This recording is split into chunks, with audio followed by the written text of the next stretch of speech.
வணக்கம் அன்பு மக்களே. இந்த பதிவில் நாம் பார்க்க இருப்பது 2025 உருவாகும் சனி ராகு சேர்க்கையில் ஒரு விதமான பிசாசு யோகம் உருவாகிறது.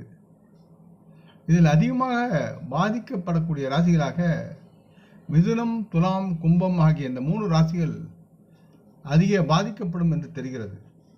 அதை பற்றி விரிவாக இப்பதிவில் பார்ப்போம்.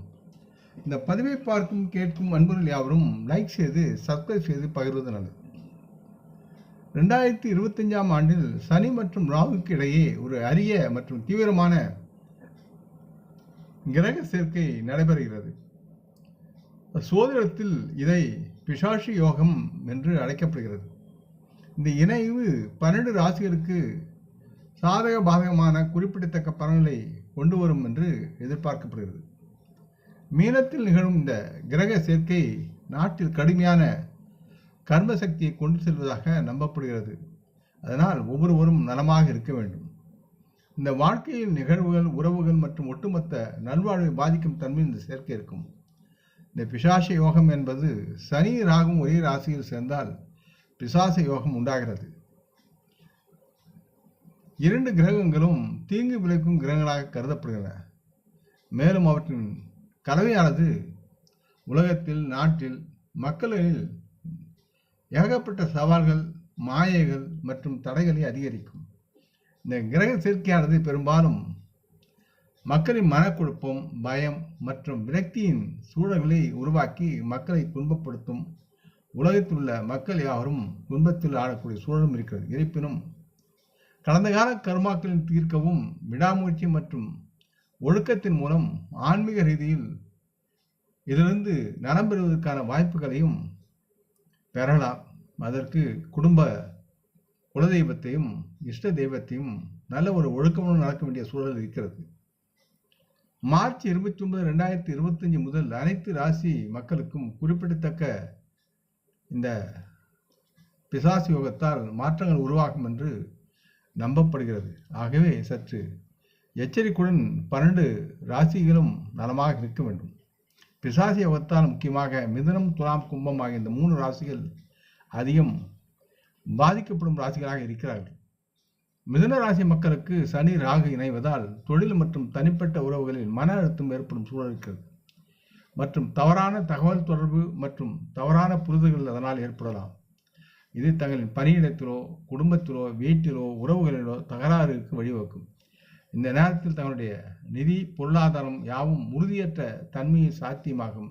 இல்லாமையால் சிரமப்படுவீர்கள். மனம் சோர்வடையும். மனதில் தேவையில்லாத கவலைகள் உருவாகி உங்களுடைய கவனங்கள் சிதறும். ஆகையால் தெளிவான தகவல் தொடர்புகளிலும் கவனம் செலுத்துங்கள் மற்றும் மனக்கிளர்ச்சியான உடன் சில நிதி முடிவுகளை எடுப்பதை தவிர்க்க வேண்டும். அனுமனையும் முருகனையும் வணங்கி தியானம் செய்வது மிகவும் நலமாக இருக்கும். முடிந்தவரை தானம் செய்யுங்கள். இந்த கிரக தோஷத்திலிருந்து வெளிவர உதவும். அடுத்து துலாம் ராசி மக்கள் இந்த பிசாச யோகத்தின் தாக்கத்தால் அவருடைய தொழில் வளர்ச்சி மற்றும் அவர்கள் செய்யும் தொழில் முயற்சிகளில் தாமதம் ஏற்படும், தடைகள் சந்திக்க நேரிடும். இதனால் தொழிலில் வருமானமின்மையால் தலைவலி, பதட்டம் மற்றும் தூக்கமின்மை போன்ற உடல்நலம் தொடர்பான பிரச்சனைகளுக்கு உங்களை தொந்தரவு செய்யக்கூடிய சூழல், அதற்கு உள்ளாகக்கூடிய சூழலும் இருக்கிறது. இந்த காலகட்டத்தில் நீங்கள் நிதானமாக, அமைதியாக, பொறுமையாக இருப்பது மிகவும் நல்லது.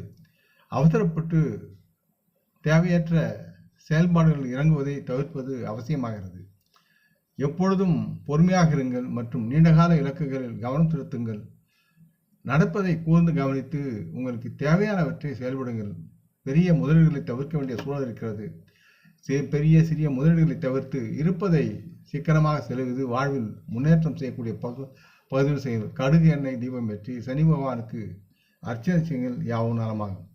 அடுத்து கும்பராசி மக்களுக்கு இந்த சேர்க்கை என்பது அவர்களுடைய மன உணர்ச்சி கொந்தளிப்பு மற்றும் அதில் மனக்குழப்பத்தை உருவாக்கி சிரமப்படுவார்கள்.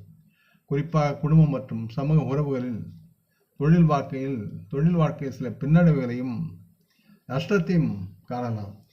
தங்களின் சக ஊழியர்கள் அல்லது தங்களது மேல் அதிகாரிகளுடன் நல்ல விதமான உறவு அற்று மோதல்கள் எழுவக்கூடிய சூழலும் இருக்கிறது. இதனால் தாங்கள் பணப்பற்றாக்குறை நிதி நெருக்கடியையும் சந்திக்க வேண்டிய சூழல் இருக்கிறது. தேவையான செலவுகளை செய்வதற்குண்டான பணம் பற்றாக்குறையால் ரொம்ப சிரமப்படுவீர்கள். எனவே முக்கியமாக செலவுகள் என்ன என்று பார்த்து அந்த செலவுகளை தவிர்ப்பது, முக்கியமான செலவுகளுக்கு கொண்டு செலவு செய்வது போன்ற அடிப்படையான குணங்களை மனதில் ஏற்படுத்திக் கொள்ளுங்கள். எப்பொழுதும் உங்கள் கால்களை நம்புங்கள், உங்கள் மனதை நம்புங்கள், தைரியத்தை நம்புங்கள். முழுமையான தொழில் சார்ந்த கருத்துக்கள் முக்கிய முடிவுகளை எடுப்பதை உணர்ந்து செயல்படுங்கள். யாவும் நலமாகும். சனிக்கிழமைகளில் ராகு பகவானை வணங்கி அவரது கோமேதக ரத்தனத்தை முடிந்தால் அணியுங்கள். இல்லையேல் அதற்கு தகுந்த நீல நிற சட்டைகளையும் கருப்பு சட்டைகளையும் அணிவது நலமாக இருக்கும். பிசாசு யோகத்தால் பெரிதும் பாதிக்கப்படக்கூடியவர்கள் மேற்கூறிய ராசிகளாக இருக்கிறார்கள்.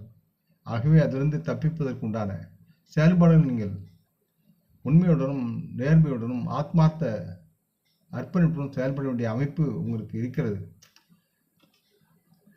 இந்த பிசாச யோகத்தை பொதுவான சவாலுடன் தொடர்புடையது என்றாலும் அத்தகைய கிரக சீரமைப்புகள் தனிப்பட்ட வளர்ச்சி மற்றும் ஆன்மீக பரிணாமத்தை ஊக்குவிக்கின்றன என்பதை நினைவில் கொள்வது அவசியம். இந்த காலம் உங்களுடைய ஒழுக்கம், பொறுமை மற்றும் சுய பரிசோதனை ஆகியவற்றை கூறுகிறது. கடந்த கால கர்மங்களை தீர்க்கவும் வாழ்க்கை பாடங்களை கற்றுக்கொள்ளவும் இந்த பிசாசு யோகம் உங்களுக்கு கற்றுத்தருகிறது. இதற்கு முக்கியமாக இதிலிருந்து நீங்கள் வெளிவருவதற்கு உங்களுடைய குலதெய்வமும் உங்களுடைய குடும்ப முன்னோர்களும் உங்களை ஆசீர்வதிக்க வேண்டும். அது சார்ந்து நீங்கள் செயல்பட்டு நல்ல சாதகமான விளைவுகளை பெற்று நலமாக வாழ வேண்டும் என்று கேட்டுக்கொள்கிறேன். இந்த பதிவை கேட்டு லைக் செய்து சப்ஸ்கிரைப் செய்து பகிரும் அன்பர்கள் யாவரும் மரமுடன் நலமாக தேக திரகாத்திர ஆயுள் ஆரோக்கியத்துடன் சகலவிதமான தனதானிய ஆபராணி ஐஸ்வர்யை பெற்று சர்வ காரிய ஜெயத்துடன் வாழ்வாங்க வாழ வேண்டும் என்று இறைவன் பாதம் பணிகின்றேன். நம் குடும்ப மூத்தோர்களை வணங்குவோம். வணக்கம். நன்றி.